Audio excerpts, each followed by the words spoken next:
Assalamualaikum warahmatullahi wabarakatuh.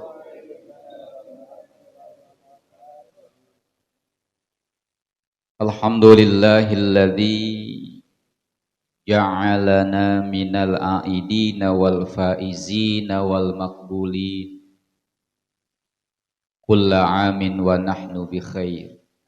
Taqabbal minna ya Allah, taqabbal ya Karim.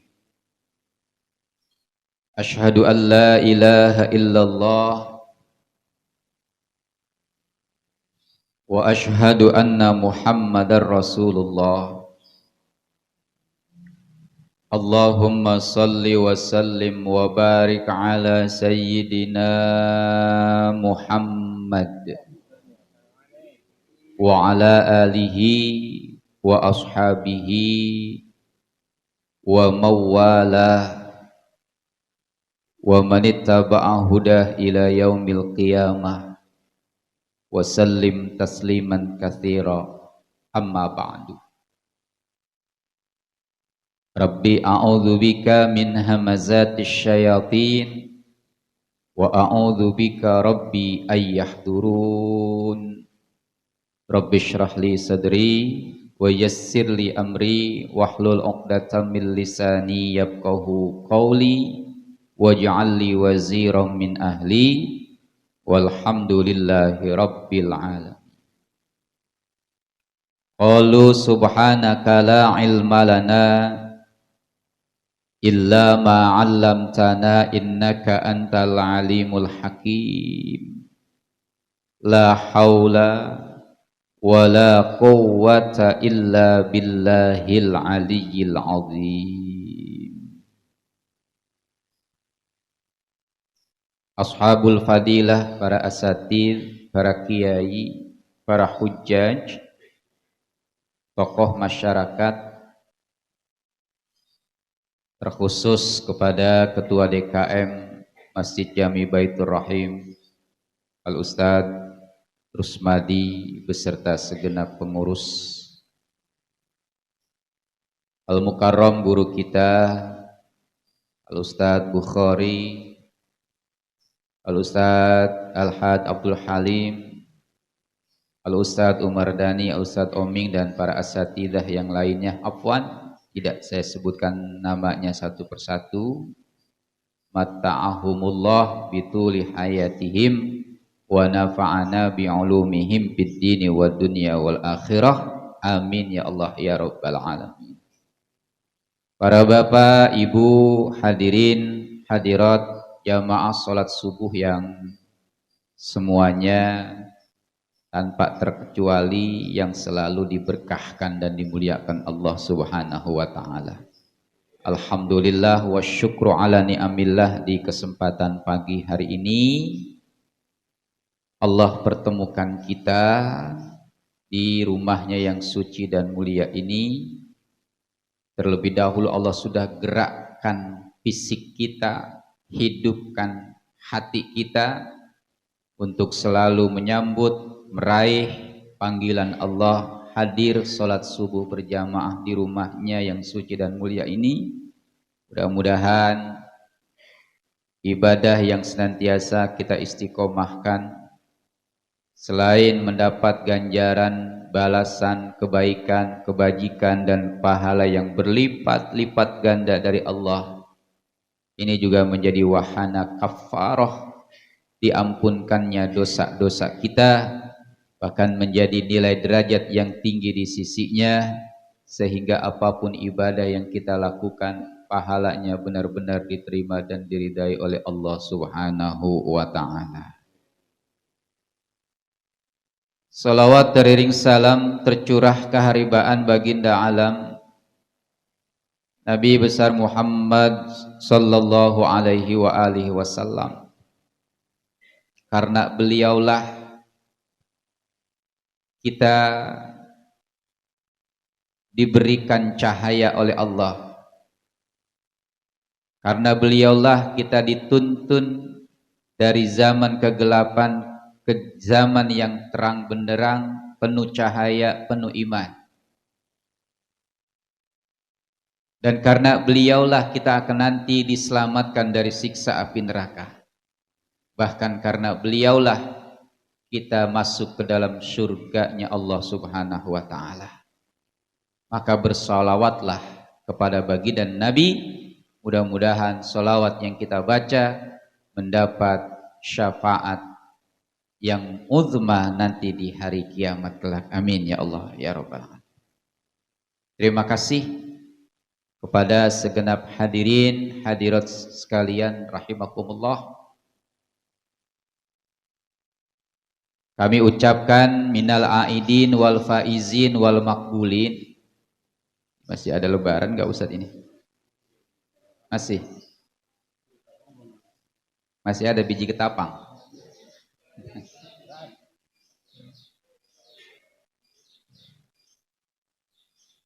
Mohon maaf lahir dan batin. Atas nama pribadi banyak kealpaan dan kesalahan. Harapan kita mudah-mudahan di hari yang fitri ini, di hari yang penuh dengan kemenangan ini, Allah jadikan kita hamba-hambanya yang fitrah, dan Allah jadikan kita hamba-hamba yang sukses membawa pahala ibadah nanti di hadapannya. Amin ya Allah ya Rabbal alamin. Karena ada minimal 2 harapan kalau di hari fitri itu. Yang pertama, minal aidin. Aidin itu adalah ismul fa'il dalam bentuk jamak. Akar katanya adalah ada ya'udu audan, aidan. Artinya kembali.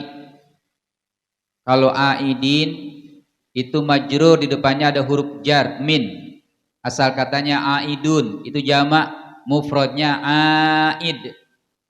Artinya roji', orang yang kembali. Orang yang kembali. Ternyata kebiasaan kembali ini adalah sesuatu yang indah, sesuatu yang nikmat. Kita datang ke masjid berharap bisa kembali ke tempat atau ke rumah kita. Ada yang kepengen di masjid selama-lamanya. Kita jalan-jalan meskipun penuh kenikmatan dan penuh kesenangan, tapi berharap bisa kembali ke rumah. Kehilangan sesuatu, jika sesuatu yang hilang itu kembali rasanya luar biasa. Maka inilah namanya kenikmatan. Kita melakukan apapun perbuatan, apa yang kita dapatkan dan apa yang kita harapkan dapat kita rasakan dan kembali kepada pelakunya, itu adalah sesuatu kenikmatan dan keindahan.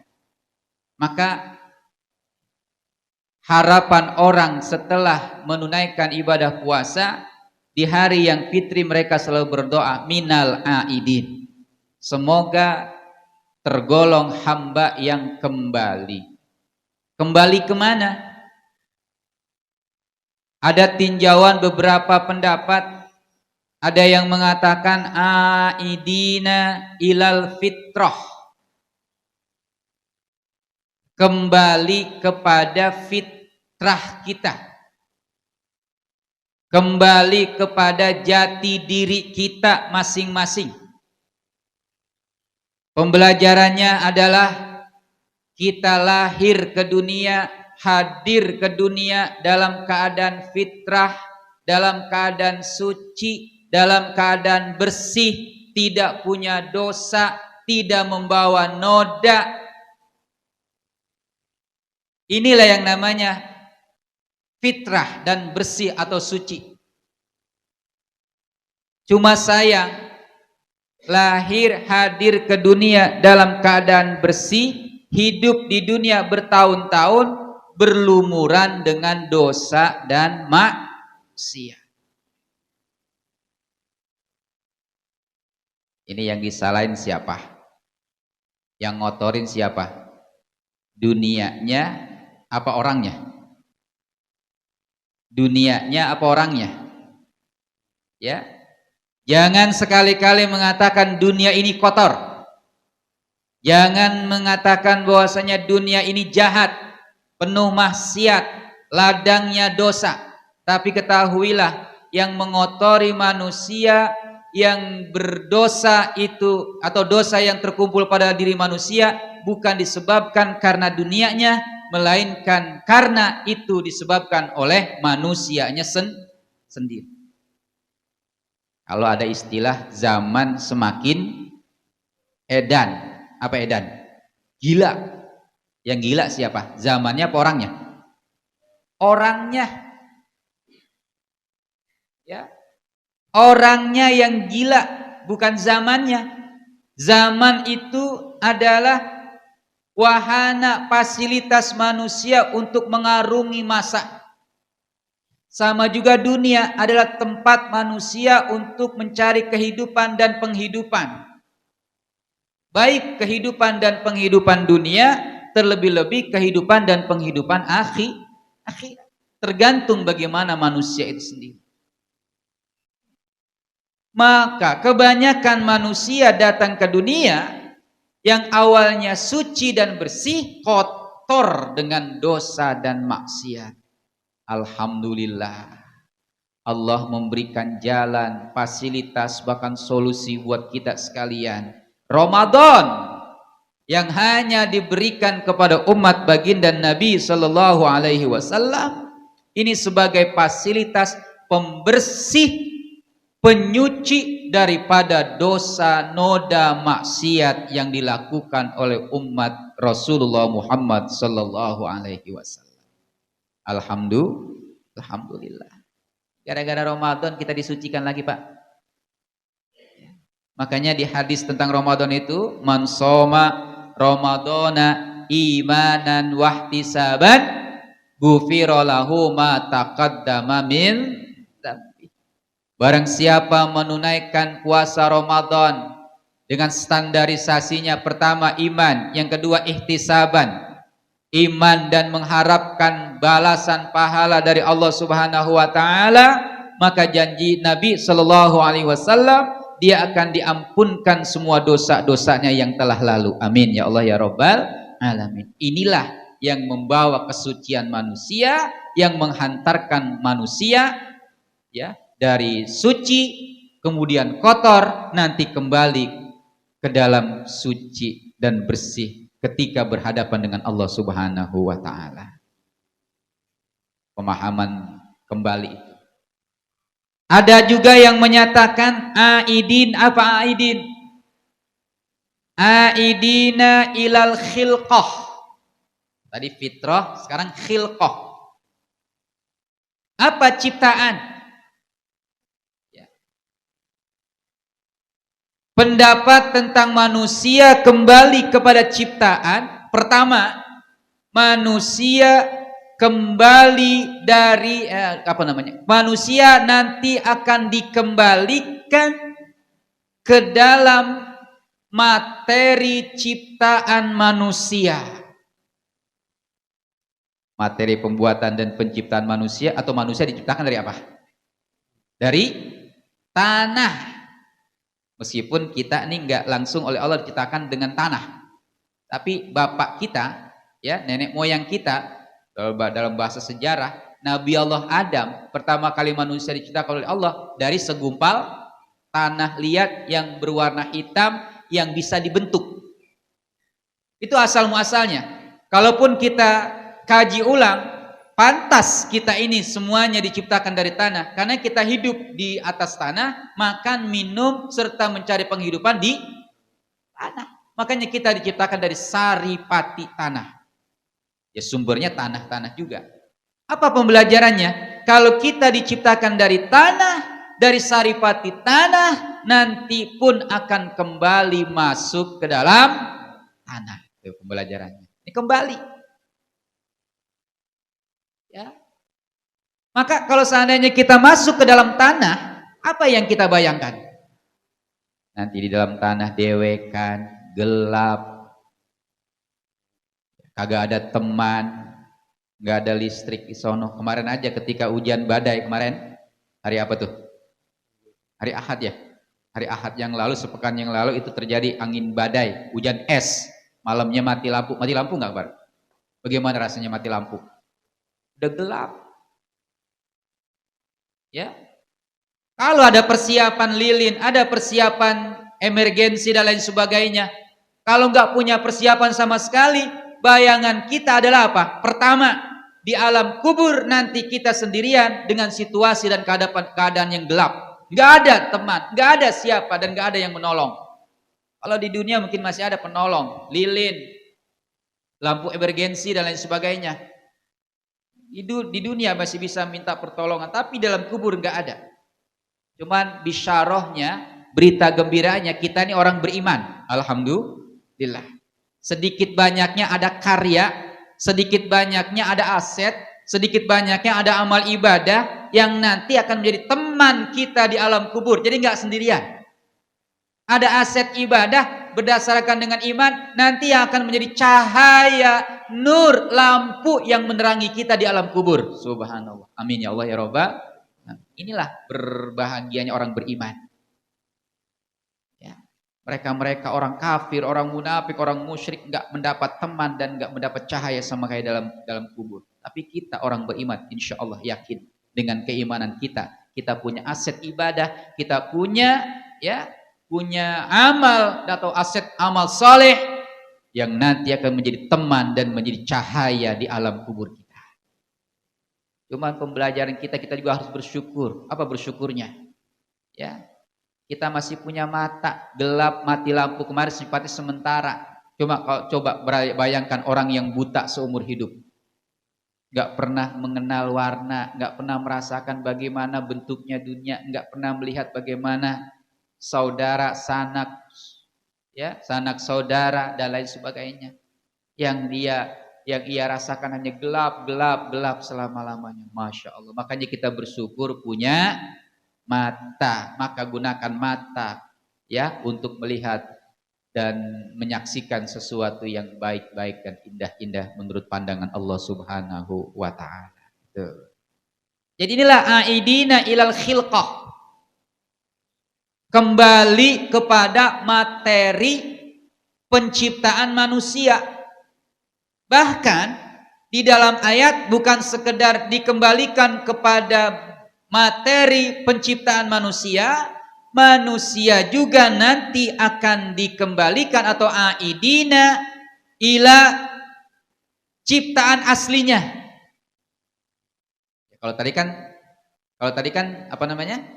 Dari materi bentuk ciptaan manusia dari tanah masuk ke dalam tanah. Maka dalam Al-Qur'an minha khalaqnakum wa fiha nu'idukum wa minha nukhrijukum taratan ukhra. Dari tanahlah kalian kami ciptakan, ke dalam tanahlah kalian kami kembalikan, dan dari tanahlah nanti kalian akan kami bangkitkan lagi. Ini ayat Allah. Ada juga pemahaman aidina ilal khilqah adalah apa? Manusia nanti akan dikembalikan kepada sifat ciptaan semula. Coba kita lagi pertama kali diciptakan oleh Allah atau hadir lahir ke dunia dalam keadaan nggak punya apa-apa, betul? Dalam keadaan lemah, dalam keadaan bodoh, dalam keadaan tidak kuasa.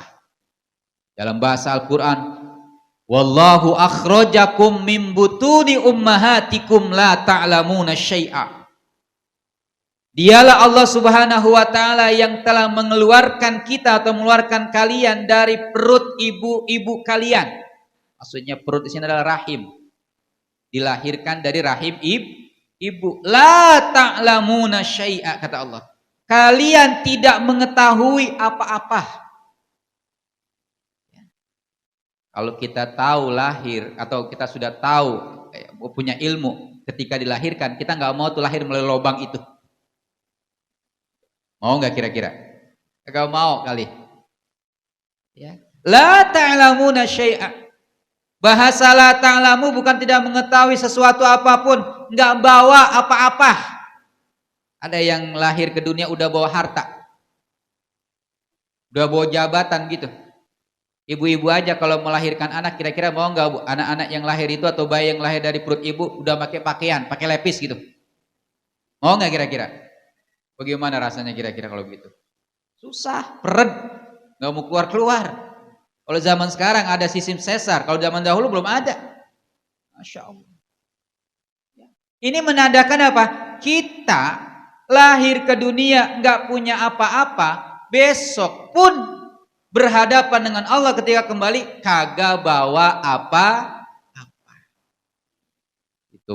Itu mobil mewah, rumah megah, sawah, harta berlimpah ruah nggak dibawa. Ya, nggak dibawa mati, nggak dibawa ke alam kubur. Ya, kecuali mereka-mereka yang tidak punya iman. Barangkali mereka-mereka yang nggak punya iman, hartanya dibawa masuk ke dalam kubur. Ya, itu harta meskipun dibawa, jabatan meskipun dibawa nggak menolong apa-apa. Inilah yang namanya manusia nanti akan kembali kepada sifat ciptaannya. Nggak punya apa-apa. Terus lahir ke dunia dalam keadaan lemah, nggak berdaya, nggak punya kekuatan apa-apa. Makan disuapin, mandiin, betul? Ya, itu kan bayi seperti itu. Makan disuapin, mandi, dimandikan. Ya, kalau nangis nanti dihibur oleh orang tuanya. Tuh, lemah. Nanti kalau udah tua, dikasih usia yang panjang, akan dikembalikan kepada sifat asli ciptaannya. Artinya apa? Orang yang dikasih umur panjang alias aki-aki atau nini atau nenek-nenek, nanti sifatnya dikembalikan kepada wujud asli ketika mereka lahir pertama kali di dunia. Jadi ketika lahir kan anak-anak, sifat anak-anak kan apa sifat-sifat anak-anak itu? Wangkeng. Apa wangkeng? Dalit. Ya. Dalit, kemudian apa namanya? Susah. Ya pokoknya laceng gitu jadinya. Cerewet gitu. Ya, maka besok kalau kita dikasih usia panjang oleh Allah, dikembalikan kepada sifat asli ketika kita lahir ke dunia, yakni cerewet, bawel, wangkeng, kekeh. Makanya jangan aneh kalau ada aki-aki, nenek-nenek, wangkengnya, kekehnya, dalitnya melebihi daripada anak-anak. Siapa di sini muda aki-aki udah nenek-nenek sini? Banyak udah. Tapi udah dalit belum? Masya Allah. Wa man nu'ammirhu, kata Allah. Wa man nu'ammirhu nunakishu fil khalqi afala yaqilu. Silahkan buka di surah Yasin itu ada. Dan orang-orang yang kami beri umur yang panjang ini, nanti kami akan kembalikan kepada wujud sifat ciptaannya semula. Masya Allah, ini renungannya kayak gitu.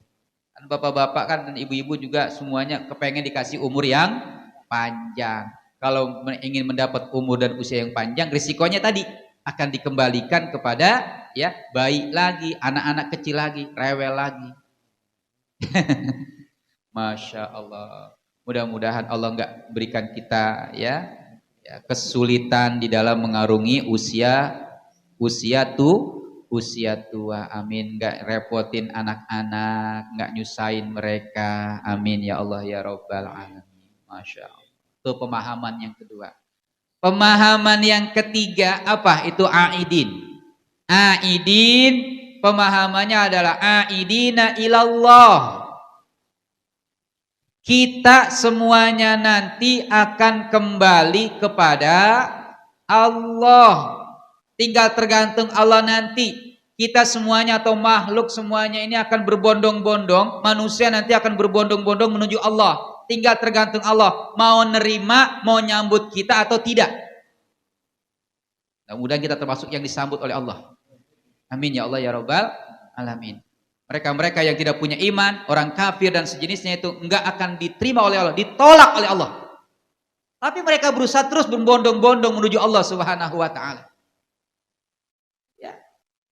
Kenapa kalau kita atau makhluk hamba Allah ini semuanya berbondong-bondong kepada Allah? Karena kita ada lillah. Inna lillahi wa inna ilaihi raji'un. Kita ini semuanya milik Allah. Kita ini semuanya milik Allah dan semua alam semesta di dunia ini adalah milik Allah. Dan nanti kepada Allah lah kita akan kembali. Coba bayangkan kalau kita nanti kembali kepada Allah, apa yang udah kita persiapkan, Masya Allah. Ya. Kalau kita nanti akan kembali kepada Allah, apa yang sudah kita persiapkan?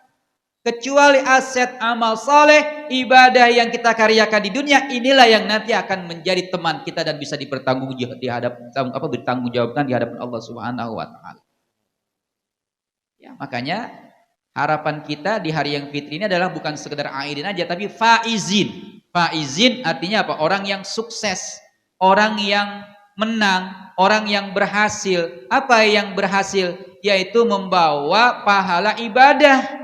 Ibadah yang ia lakukan gak sia-sia di mata Allah, tapi mengandung pahala dan diterima oleh Allah. Karena banyak orang beribadah itu hanya capek-capek doang. Kayak kemarin hadis tentang puasa apa? Rubba sa'imin laisa lahu min siyamihi illal ju' wal 'atash. Berapa banyak orang yang melakukan puasa, dia nggak mendapat pahala ibadah puasanya kecuali hanya lapar dan haus. Pahalanya nggak ada, cuma lapar sama haus doang. Sia-sia. Ibarat orang usaha 1 bulan penuh, berangkat malam pulang malam. Ya, 1 bulan penuh dia usaha, tapi kagak ada honornya, nggak ada gajinya, nggak ada rewardnya. Gimana kira-kira rasanya? Capek doang. Makanya kita mohon faizin, selain aidin juga faizin. Kita ini orang-orang yang benar-benar kembali, benar-benar orang yang sukses. Ya, makanya kemarin doa kita di Ramadan apa? Rabbana taqabbal minna sholatana wa siyamana wa qiyamana, ya, dan seterusnya itu. Ya Allah, terimalah ya salat kami, puasa kami, ruku kami, sujud kami, semua yang kita harapkan kepada itu mudah-mudahan diterima oleh Allah. Bahkan kita minta apa? Wa tammim taksirona. Tammim itu artinya sempurnakan kekurangan-kekurangan kami. Maafkan kesalahan-kesalahan kami dalam melaksanakan ibadah kepada Allah. Biar disempurnain, biar diterima semuanya tuh. Masya Allah. Ini berkat kehormatan dan kemuliaan Ramadan. Alhamdulillah. Cuman sayang hadirin, hadirat sekalian rahimakumullah. Harapan mereka yang kepengen aidin dan faizin di akhir Ramadan itu, ya, itu hanya angan-angan belaka. Mayoritas bahkan gak sedikit mereka yang kurang memaknai Idul Fitri, kurang memaknai ibadah Ramadan. Benar memang mereka itu kembali, tapi kembalinya bukan kembali ilal fitrah, kembali ilal khilqah, bukan kembali ilallah, melainkan kembalinya mereka adalah kembali kepada wujud sifat aslinya semula. Nah, ini yang jadi renungan kita nih. Mereka kembali bukan kembali kepada Allah, bukan kembali kepada bentuk ciptaan, bukan kembali kepada fitrah, tapi kembali kepada wujud sifat asli semula manusia. Jadi renungannya begini. Kemarin sebelum Ramadan malas dia ibadah. Datang Ramadan rajin. Selesai Ramadan malas lagi, kembali lagi. Kebanyakan di antara mereka kayak begitu. Ya, subhanallah. Ya. Kemarin sebelum Ramadan rajin ibadah, datang Ramadan lebih rajin. Ya, habis selesai Ramadan balik rajin lagi. Masih alhamdulillah. Ya. Sebelum Ramadan ngomel mulu. Datang Ramadan takut ngomel, direm tuh mulutnya. Habis Ramadan galak banget. Ya Allah. Ini kebanyakan manusia begitu. Masih ingat gak dahulu? Ketika 2 bulan menjelang Ramadan, yakni di bulan Rajab, Rasulullah mengajarkan berdoa dan kita pakai itu. Allahumma barik lana fi Rajaba wa Sya'bana wa balighna Ramadan. Masih ingat tuh, 2 bulan menjelang Ramadan di bulan Rajab. Ya Allah, doa kita adalah berkahi kami ya Allah dengan datangnya bulan Rajab. Berkahi kami ya Allah dengan datangnya masuknya bulan Sya'ban. Sampaikan tujuan, maksud kami, umur kami, harapan kami ke Ramadan. Pas masuk Ramadan, ini pengen buru-buru selesai Ramadan. Kapan sih Ramadan selesai? Kapan sih Ramadan selesai? Masya Allah. Padahal dari awal bulan Rajab itu udah berharap pengen Ramadan, ngangenin. Pas sudah Ramadan tiba, pengen buru-buru selesai itu Ramadan. Makanya dalam sebuah riwayat, idza kana akhiru Ramadan, apabila telah selesai Ramadan, bakatis samawati wal ard, langit bumi pada nangis. Ditinggal Ramadan. Bapak Ibu kemarin tinggal Ramadan nangis apa girang? Ya Allah. Kemarin ditinggal Ramadan pada sedih apa pada gembira? Kalaupun sedih itu tanda petik, sedihnya ngapa? Nggak punya baju, nggak punya kue, nggak punya daging atau bagaimana? Tapi rata-rata manusia ditinggalkan Ramadan bersuka cita, bergembira, bahasa mereka menang. Padahal yang menang adalah orang yang beriman, orang yang istiqomah sampai akhir Ramadan. Ini kadang-kala sholat tarawih kagak, puasa kagak, girangnya minta ampun Ramadan. Ya Allah, di bulan fitri itu, bulan lebaran, girangnya luar biasa. Puasa kagak. Masya Allah. Seharusnya yang benar-benar bergembira dan bersuka cita itu mereka-mereka yang bisa mengisi dan memanfaatkan Ramadan dengan sebaik-baiknya. Ini mah puasa kagak, sholat kagak, apa kagak, pas lebaran, Masya Allah. Paling dulu. Nih, luar biasa. Makanya bisa dibuka di surah An-Nahl ayat 92. Allah berfirman, apa kata Allah? Wala takunu kallati naqadat ghazlaha mim ba'di quwwatin ankasa. Bisa dikoreksi nanti kalau salah saya dalam membaca. Bisa dilihat nanti di surah An-Nahl ayat 92. Wala takunu kallati naqadat ghazlaha mim ba'di quwwatin ankasa. Kata Allah yang maksudnya begini, janganlah kalian seperti perempuan-perempuan tua. Ini bentuk fiilnya adalah mu'annas. Mu'annas itu artinya perempuan. Jadi objeknya, fokusnya adalah perempuan. Bahkan lebih khusus lagi, perempuannya adalah perempuan yang tua. Siapa perempuan tua? Nenek-nenek.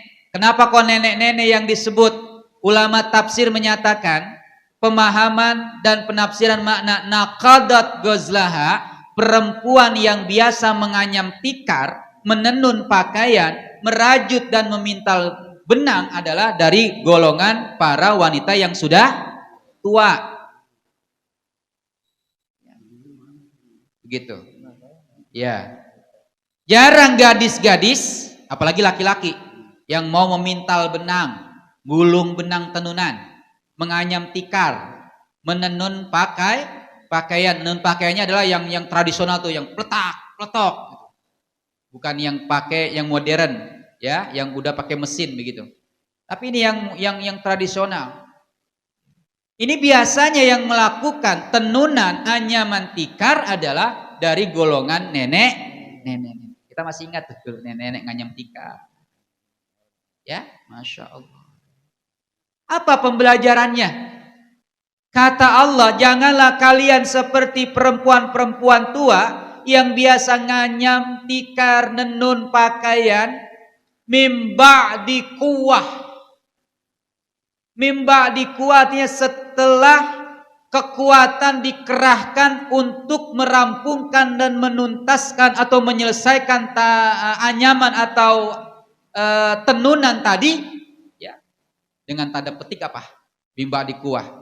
Waktu, tenaga, pikiran, biaya, minimal 4 nih. Waktu, tenaga, pikiran dan biaya. Ini dikerahkan dan dikeluarkan untuk menuntaskan anyaman tersebut, ya. Luar biasa banyaknya. Waktunya enggak sedikit, gayanya enggak sedikit. Ya, tenaganya apalagi bisa dibuktikan. Mohon maaf, ini sekedar renungan saja. Dulu nenek-nenek kita atau orang tua kita kalau nganyam tikar pandan, materi pokoknya apa? Kalau nganyam tikar pandan, materi pokoknya apa? Pohon pandan. Pertanyaan saya, nyari pohon pandan gampang apa susah?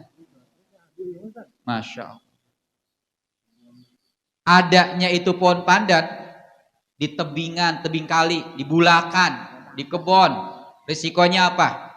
Ya, banyak beling, banyak duri. Jangan nanti ada binatang buas. Apalagi kalau misalnya hidupnya itu di tebing sungai.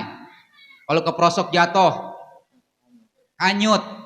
Tuh, risikonya berat. Terus kita lihat daun pandan. Saya kalau nggak salah saya melihat karakter pohon pandan itu apa daunnya. Dia punya 3 sisi, 3 lini. Masing-masing sisi dan lini ada durinya.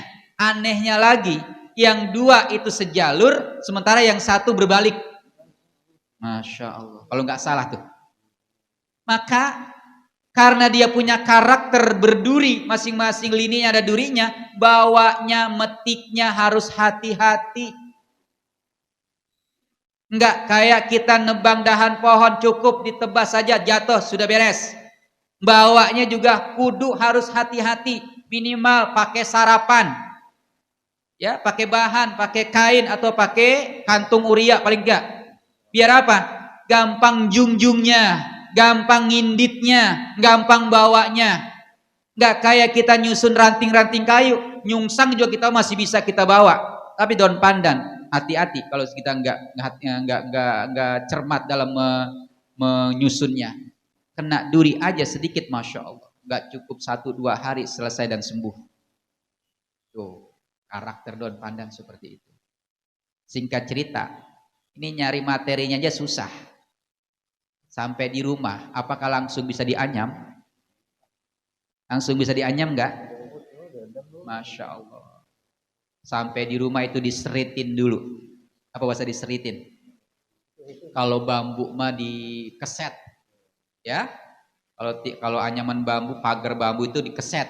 Ini disirihin atau diseritin, dibuang durinya, dipotong, dibelah menjadi untayan tali yang panjang. Rata tuh, besar kecilnya. Ya, disirihin. Ya. Setelah dipisahkan atau dipotong atau disirihin atau dibuang durinya, apakah bisa langsung dianyam? Enggak bisa. Ini yang dikatakan mimba di kuah. Waktunya, tenaganya, pikirannya, masya Allah. Apalagi biaya dan lain sebagainya. Ya. Kudu direbus dulu, habis direbus sudah mateng tuh. Apakah langsung bisa dianyam? Ya pengen dulu dijemur nggak cukup kering nggak 1 hari, tergantung ya, tergantung bisa aja tapi kebanyakan nggak kering 1 hari itu bisa 2-3 hari bahkan bisa sepekan baru kering. Habis kering itu pandan setelah direbus ya dijemur ya, apakah bisa langsung dianyam? Enggak, masih kaku, dipelepesin dulu, dialusin tuh bahasanya. Lamanya masya Allah, atu-atu, dipelepesin atu-atu, ya, baru udah lemes, dianyam. Ya, kalau saya boleh tanya, kira-kira ukuran tikar 4x3 meter atau 3x4 meter, berapa hari selesai itu dianyam? Sehari selesai enggak? Ya Allah. Ini renungannya nih, renungan buat kita sekalian seperti itu. Nganyam tikar aja, nyari materi bahan pokoknya susah, produsingnya, ya, produsingnya artinya mengerjakan atau membuatnya juga lama, susah. Habis udah selesai, nggak jangka waktu sebentar, memakan waktu sepekan, 2 pekan, bahkan 1 bulan, 2 bulan. Ya, habis selesai itu ukuran 3 kali 4 meter, 1 bulan dikerjakan. Marketingnya nih, marketing apa marketing? Pemasaran, dibawa dibawa keliling, dipikul-pikul tuh. Ya, ditawarin ke warga. Apakah ketika dibawa langsung laku semua? Laku semua nggak kira-kira? Kadang nggak ada yang beli, dibawa pulang lagi. Ditaruh di pasar juga nggak laku 1 hari itu, berhari-hari bahkan berbulan-bulan baru laku. Karena jarang orang yang seneng pakai tikar dan sekarang nih khususnya. Kalau dulu memang materinya itu. Apalagi zaman sekarang nih, jarang orang suka dengan tikar pandan, kecuali orang mati doang. Ya, kecuali orang yang mati suka tikar pandan. Itu juga yang beli bukan dirinya. Yang beli bukan dia. Siapa yang beli? Ya keluarganya. Ya kalau dia yang beli berapa urusannya? Ya Allah, tabarakallah. Ya, ini pembelajarannya. Waktu, tenaga, pikiran, biaya enggak sedikit, mimba dikuah kata Allah, yang sudah dikerahkan untuk menuntaskan anyaman tenunan. Namun apa yang terjadi kata Allah, sesudah selesai, semuanya udah rampung kata Allah, angkasa. Apa angkasa? Dirusak, diurai, dirorodin lagi, bahasa kisah itu tikernya. Udah rapi, udah makan waktu, tenaga, pikiran, biaya yang gak sedikit, udah selesai emang kagak laku-laku, dirorodin tikernya. Ada dalam Al-Quran, silahkan dibuka di surah An-Nahl ayat 92. Sindiran halusnya buat kita apa hadirin, hadirat sekalian rahimakumullah. Kemarin Ramadan, ini Ramadan, kalau kita kembali kilas balik pada Ramadan, itu sudah mendidik kita dengan pendidikan yang sangat luar biasa. Pendidikan apa? Pendidikan sabar. Sabar di dalam melaksanakan ketaatan perintah Allah. Sabar tatkala menolak maksiat. Sabar tatkala mendapat ujian. Sabar tatkala menahan lapar, menahan haus, menjaga mata, menunggu waktu berbuka dan lain sebagainya. Sabar. Itu pendidikan yang sangat luar biasa. Sabar tatkala menahan emosi, menahan nafsu. Sabar yang lainnya udah dididik di Ramadan. Ramadan juga mendidik kita disiplin. Disiplin apa? Disiplin makan. Berapa kali makan di bulan Ramadan? Cuma 2 kali, sahur sama berbuka. Ya, disiplin ibadah, tepat waktu, dilakukan berjamaah, subuh kagak pernah kesiangan. Bahkan setelah sholat isya ditambahkan lagi dengan sholat sunnah, tarawih dan witir. Ditambahkan dengan iktikaf, diiringi dengan membaca Al-Quran sampai berjus-jus, dan bahkan ada yang berkali-kali khatam Al-Quran. Tuh, udah dididik dengan Ramadan. Bangun kagak pernah kesiangan. Kalau kesiangan marah-marah. Kenapa marah-marah? Agak sahur. Ya, subhanallah. Belum lagi yang lain-lainnya. Ini Ramadan sudah membentuk kita sikap, sifat, karakter, dan memberikan kita jaminan agar supaya prospektif ke depan, lakukan apa yang sudah kita dapatkan di bulan Ramadan. Namun apa daya, setelah Ramadan selesai, inilah yang saya katakan, kembali kepada sifat aslinya semula. Kemarin rajin baca Al-Quran, ya, udah berkali-kali hatam. Ini ada nggak habis Ramadan selesai udah menghatam Al-Quran berapa kali? Halo? Ya, habis Ramadan, habis sholat isya nambahin sholat sunnah, ada nggak? Kadang kala, jarang sekali. Kemarin setiap malam, ya, subuh, ya, ada kesiangan. Sekarang kalau sholat subuh kesiangan, ada nggak yang marah-marah? Ada nggak yang marah-marah? Yang ada juga dibangunin sholat subuh, dia marah. Kebalik. Ini renungan buat kita. Kemarin kita sholat berjamaah tepat waktu. Sekarang habis Ramadan itu sudah banyak yang santai-santai. Nanti dulu, entar dulu, padahal itulah inti daripada Ramadan. Ya, subhanallah. Pendidikannya, edukasinya kita manfaatkan dan kita lanjutkan setelah Ramadan. Makanya Syawal itu akar katanya syala yashulu Syawal. Artinya apa? Irtafa'a, bulan peningkatan, bulan mendaki, bulan menaik, bukan bulan penurunan, bukan bulan penggembosan, bukan malas-malasan, bukan santai-santai, tapi bulan kenaikan, peningkatan. Ibarat orang daki gunung. Kalau kita daki gunung, kalau nggak siap-siap, jangan diharapkan bisa sampai. Ya, maka bahasa mendaki itu fisiknya, mentalnya, logistiknya, ya, semua perlengkapannya harus sempurna. Kalau nggak sempurna, maka jangan diharapkan bisa sampai kepada target tujuan. Masya Allah. Yuk, nih masih Syawal, masih apa namanya, masih anget gitu ya. Udah pekan ketiga nih masuk kepada bulan Syawal, masuk ke pekan keempat, ya, masuk bulan Syawal. Maka perintah kami yang belum melaksanakan puasa sunat Syawal, mungkin masih ada kesempatan 6 hari ke depan. Sayang kalau tidak kita lakukan.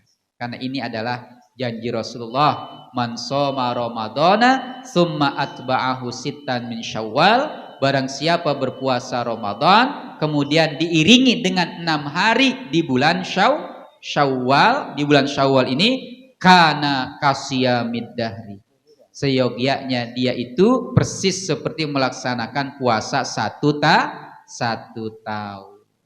Ya, kok bisa 1 tahun? 1 bulan kan 10 kali lipat. 1 bulan berarti Ramadan itu dibalas dengan 10 kali lipat, berarti sama juga dengan 10 bulan. 6 hari itu di 10 kali lipat kan menjadi 60 hari. 60 hari sama juga dengan 2 bulan. Tuh, ya kan? Jadi 10 tambah 2 bulan sama juga dengan 1 tahun lamanya. Ini adalah ya merupakan bisyarah dan berita gembira buat kita semua. Mudah-mudahan yang melalui pertemuan kita pada kesempatan pagi hari ini memberikan kita stimulus, memberikan kita semangat dan motivasi untuk meningkatkan ibadah kita di mata Allah. Dan mudah-mudahan sekali lagi Allah sehatkan lahir batin kita, Allah panjangkan dan berkahkan umur kita, murahkan dan berkahkan rezeki kita, mudahkan semua urusan dan usaha kita, dan mudah-mudahan kita bisa bertemu lagi dengan Ramadan di tahun-tahun yang akan datang. Al-Fatihah. A'udzubillah. Bismillah.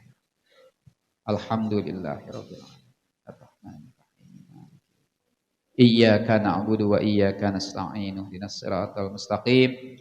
Siratal ladzina an'amta 'alaihim ghairil maghdubi 'alaihim waladdallin. Amin. Nanti untuk doa saya mohon kepada guru kita Ustaz Bukhari atau yang lainnya. Dari saya cukup sekian. Hadanallahu wa iyyakum ajma'in wa la'afu minkum. Assalamualaikum warahmatullahi wabarakatuh.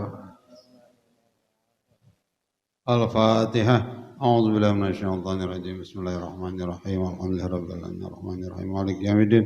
Iyyaka na'budu wa iyyaka nasta'in. Shiratal mustaqim. Shiratal ladzina an'amta 'alaihim. Sallallahu alaihi wasallam. Ya Allah, ya Maulana, ya Bani Allah, ya Ma'bud. Allahumma salli wa sallim ala sayyidina Muhammadin fil awwalin. Allahumma salli wa sallim ala sayyidina Muhammadin fil akhirin. Salli wa sallam radhiyallahu tabaraka wa ta'ala wa sayyidina Rasulillah ajma'in. Bismillahirrahmanirrahim. Rabbil alamin hamdan syakirin. Hamdan min hamdan yuafi ni'amahu wa yukafi mazidah. Ya Rabbana lakal hamdu wa lakal syukru wa lakal mulku kama yanbaghi li jalali kalimati azim sultani. Allahumma salli ala sayyidina Muhammad wa ala ali sayyidina Muhammad. Allahumma ighfir lana wa liwalidayna warhamna warhamna kama rabbawna shighara. Rabbana zalamna anfusana wa illam taghfir lana wa tarhamna lanakunanna minal khasirin. Allahumma taqabbal minna salatana wa siyamana wa qiyamana wa ruku'ana wa sujudana wa taqushyana wa ta'budana wa tadarru'ana wa tamim takim rahmatika ya arhamar rahimin. Allahumma inna nas'aluka ridhaka wal jannah wa na'udzubika min sakhatika wan nar. اللهم إنك عفو كريم تحب العفو فاعف عني برحمتك يا أرحم الراحمين اللهم طول أمورنا يا الله في طاعة الله اللهم طول أمورنا في كل عبادة الله اللهم طول أمورنا في دين الإيمان اللهم طول أمورنا في دين الإسلام ربنا هب لنا من أزواجنا وذرياتنا قرة أعين واجعلنا للمتقين إماما ربنا يا الله آتنا في الدنيا حسنة وفي الآخرة حسنة وقنا عذاب النار وادخلنا الجنة مع الأبرار يا عزيز يا غفار يا رب العالمين وصلى الله عليه وسلم وعلى آله وصحبه أجمعين سبحانك ربك رب العزة عما يصفون سلام المرسلين والحمد لله رب العالمين يا ربي بالمصطفى بلغ مقاصدنا واغفر لنا ما مضى يا واسع الكرم يا ربي بالمصطفى بلغ مقاصدنا واغفر لنا ما مضى يا واسع الكرم يا ربي بالمصطفى بلغ مقاصدنا واغفر لنا ما مضى يا واسع الكرم اللهم صل وسلم وبارك عليه السلام عليكم ورحمة الله وبركاته.